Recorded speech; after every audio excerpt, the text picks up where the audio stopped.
জায়গায় দেখা যায় কোনো ব্যক্তি ঘর করলে ঘরের প্রথম পিলারের নিচে স্বর্ণ গহনা মুরগির রক্ত ইত্যাদি দিয়ে থাকে, এটা শরীয়ত সম্মত কিনা জানলে কৃতজ্ঞতা হবে। ভাই, আমাদের শরীয়তে আল্লাহর দ্বীনের মধ্যে এই ধরনের অযৌক্তিক কুসংস্কারাচ্ছন্ন এ ধরনের ভুয়া ভিত্তিহীন জিনিস থাকতে পারে। মুসলমান ঘর তৈরি করেছেন, বিসমিল্লাহ বলে প্রবেশ করবেন, আল্লাহ সেখানে বরকত দিবেন, আল্লাহর নির্দেশ অনুযায়ী সেই ঘরে চলাফেরা করবেন, এটা তার কাজ। এই মুরগির রক্ত দিলে আবার দেখা যায় অনেক সময় যে গরুর যে শিং দোনোটা, এই শিং দোনোটাকে অনেক ঘরের দুয়ারে ঝুলে রাখে মানুষ, দেখছেন আপনারা? এই শিং ঝুলে রাখলে কি হবে? মানুষ মনে করে যে ভূত আসবে না। ভূত কি আবার বলে ভূত আসবে না। মনে রাখবেন, এগুলো সবগুলো কুসংস্কার। এগুলো সবগুলো কি কুসংস্কার। কোনো মুসলমানের জন্য সমস্ত কুসংস্কারে বিশ্বাস করা জায়েজ না। এগুলো শিরক, ঈমান নষ্ট হওয়ার মতো বিষয়।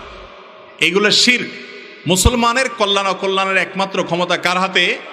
অতএব আশ্রয় চাইবো আমরা আল্লাহর কাছে। আউযু বিল্লাহি মিনাশ শাইতানির রাজিম। আল্লাহ শয়তান থেকে আপনারা আশ্রয় চাই, দোয়া শিক্ষা দিয়েছেন আল্লাহ তাআলা। সেটা না করে আপনি পেরাক পুতলেন, আপনি রক্ত, মুরগির রক্ত আপনার সেখানে দিলেন, স্বর্ণ বলে দেয়, এটা কোনো কথা হলো? অনেকে স্বর্ণ ধুইয়া পানি দেয়।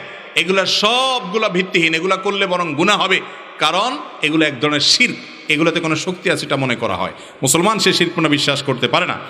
এরপর প্রশ্ন হলো, নিজেকে রাসূল সাল্লাল্লাহু আলাইহি সাল্লামের গোলাম দাবি করা যাবে কি না? আমাদের সমাজে অনেক লোক আছে নিজেকে বলে আমি রাসূলের গোলাম। গোলাম শব্দ, এটার আরবি একটা অর্থ আছে, আর ফার্সি উর্দুতে এটার আরেকটা ব্যবহার আছে।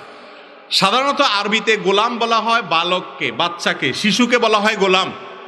আর ফার্সিতে, উর্দুতে বা আমাদের বাংলা ভাষায়ও সচরাচর গোলাম বলতে বোঝানো হয় দাস।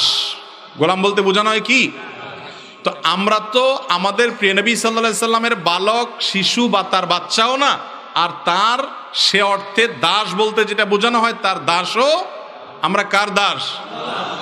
স্বয়ং আমাদের নবীজি সাল্লাল্লাহু আলাইহি সাল্লামও কার দাস? আল্লাহর দাস। অতএব ওই অর্থে আমরা মুসলমান কেউই নবী করিম সাল্লাল্লাহু আলাইহি সাল্লামের গোলাম না। কেউ যদি নবী করিম সাল্লাল্লাহু আলাইহি সাল্লামের গোলাম বলতে বোঝান যে আমি নবীর অনুসারী, আমি নবী সাল্লাল্লাহু আলাইহি সাল্লামের কথা মতো চলি, তার কথার বাইরে চলি না, এই অর্থে নিজেকে গোলাম বলতে চান, তাহলে সেটা হয়তো বলতে পারেন। কিন্তু এই অর্থে এরকম একেবারে বাছাই করে আপনার সকল আপনার যে অর্থগুলো আপত্তিকর সে অর্থগুলো থেকে বাঁচিয়ে এরকম অর্থ, রিজার্ভ অর্থ নিয়ে কেউ গোলাম বলে, এটা খুব জটিল এবং কঠিন বিষয়। এরকম দুষ্প্রাপ্য এরকম হওয়ার কথা না। এই জন্য মুসলমান আমরা সবাই আব্দুল্লাহ, আব্দুর রহমান, আমরা কেউ নবী করিম সাল্লাল্লাহু আলাইহি সাল্লামের গোলাম বা দাস নই। বিধায়